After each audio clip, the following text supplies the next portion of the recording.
유튜버 공동기에 수렁에 빠진 택시 길을 찾아라. 진행을 맡은 택시TV 진장원입니다. 먼저 유튜버 소개를 좀 각자 부탁드리겠습니다. 네, 안녕하세요. 저는 인천에서 개인 택시를 하고 있는 하기정TV고요. 저는 이번 8회 지방선거에 출마 경력에 있는 택시 유튜버입니다. 반갑습니다. 그러면 첫 번째 질문은 하기정TV의 하기정 대표님께서 이야기를 좀 하시겠습니다. 예, 먼저 우리 원희룡 장관님께서 워낙 바쁘신데 또 어떤 택시 또 어떤 현안 문제 해결을 위해서 이렇게 자리에 참석해 주셔서 진심으로 다시 한번 감사드리고요.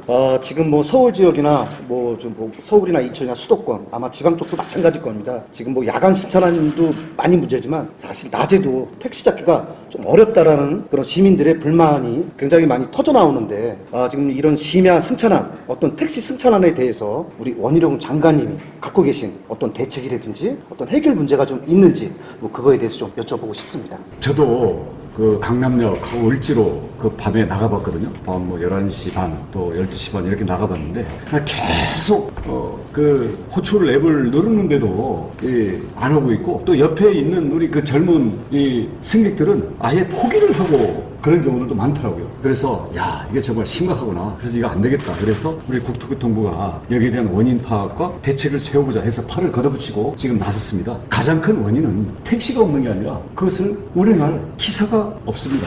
어디 갔냐?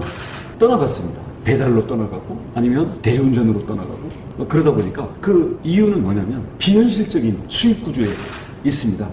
제가 그 개인 택시 하시는 분 강의한 걸 좀 들었거든요. 근데 요 미터에 잡힌 것의 한 절반 정도가 실제 수입이라 그러더라고요. 그러려면 자 우리 최저임금, 우리 편의점 알바한다고 치고 그다음 주유수당까지 합해서 이게 하루에 시급이 한 이게 11,500원 정도 나와야 이게 최저임금이요.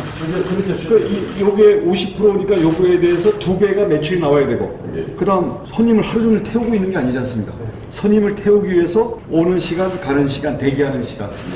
그리고 진상 손님 만나서 뭐 담배 피운다고 또 시간 끌고 뭐 이렇게 하다 보면 이 부분들에 대해서 결국 분당 400원 구조가 나와야 편의점 알바하는 이 수익 구조가 맞는다. 내가 얼마나 정확한지 모르겠지만 그런 강의를 듣고 야 그렇다면 여기에 대해서 턱없이 모자란 요금 그리고 턱없이 모자란 이런 수익 구조를 가지고 기사를 보고 나오라 하는 것들이 현실성이 없다. 그래서 여기에서부터 문제를 풀어야 된다고 생각하고 있습니다. 이어서 하기정TV의 이야기를 질문을 한번 좀 받아보겠습니다. 예, 오늘 사실은 제가 좀 질문할 게 탄력 호출 문제에 대해서 좀 질문을 하려고 했는데 아까 이전에 지금 장관님께서 먼저 말씀을 좀 너무 잘 해주셔서 그 부분에 대해서 좀 이해를 했고요. 그럼 저는 좀 다른 문제로 해서 어떤 그 택시라는 직업을 좀 선택하기 위해서는 어떤 자격증이라든가 아니면 또 개인 택시를 원하시는 분들은 또 개인 택시 어떤 교육이라든가 이런 게 필요합니다. 근데 지금 택시 자격증을 취득을 하려고 하면 서울과 인천과 어떤 부산과 대구와 제주와 각자 다 틀립니다.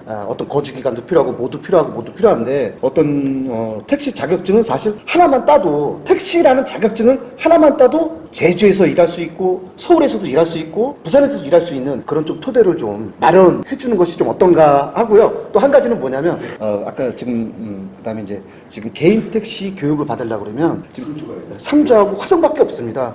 지금 수많은 개인 택시를 하고 싶어 하시는 분들도 어떤 인터넷 그 신청을 해서 하는데도 그것도 지금 한 3개월, 4개월 밀려 있는 상태고요. 그다음에 서울에 사시는 분이 저 멀리 상주까지 가서 교육을 받아야 되고 화성까지 가서 교육을 받아야 되는 어떤 그런 불합리가 좀 있지 않느냐. 그래서 어떤 이런 개인 택시 교육을 받을 수 있는 교육장을 좀 더 늘려줄 수 있는 방안도 우리 장관님 좀 갖고 계신지 그걸 좀 듣고 싶습니다. 이걸 그때 교육할 때도 이게 굉장히 어렵게 만드는 것도 그건 자격 유지에 있어서의 장벽이거든요. 네. 진입 장벽, 유지 장벽 과감하게 없애는 걸 지금 우리 정책관 앞에 앉아 계시거든요. 심도 있게 지금 검토하고 있습니다. 돌발 질문 좋습니다.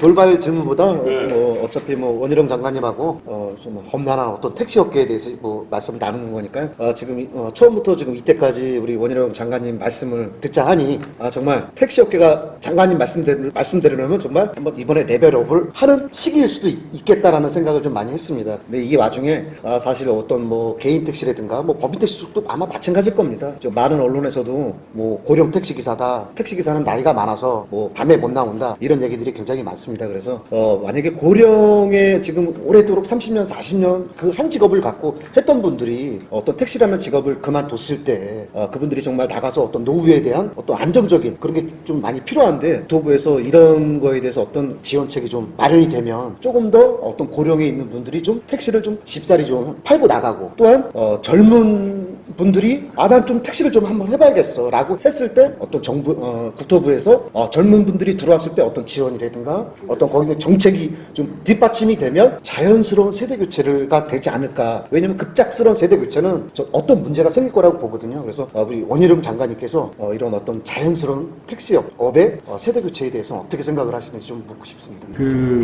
저는 택시만 고령화되어 있는 거는 택시 기사들에게도 안 좋고 국민들도 안 좋고 또한 그 자가 운전자들도 고령이 되면 명언을 지금 반납하면 여기다가 무슨 보상금을 주고 하는 이런 지금 제도도 생기고 있는데 제가 오늘 구체적인 정책을 거기까지 준비하고 나오진 않았습니다만은 지금 말씀하신 그 취지에 전적으로 공감을 하고요. 그래서 우리 고령자분들도 야 이거 내가 평생 그 모아놓은 내 피땀으로 만든 이게 내 재산인데 내가 끝까지 그냥 붙들고 있을래 이런 게 아니라 이게 경제는 돌아야 되는 거예요. 그리고 우리 젊은 기사들의 아까 진입 자격뿐만 아니라 아까 뭐 면허 전환 그리고 아까 뭐 리스라든지 이렇게 가게 되면 또 이게 택시 보유자와 운전자가 달라도 되는 문제라든지 그러니까 지금까지의 택시 업계의 고정된 어떤 이 관념을 깨는 이런 많은 방식들이 우리 앞에 있다고 생각해요. 이런 것들을 서로 맞물려 가지고 들어와서 할 수 있게 하기 위해서는 아까 말씀하신 것처럼 우리 택시 기사들이 좀 더 보람을 가지고 좀 더 다양한 서비스를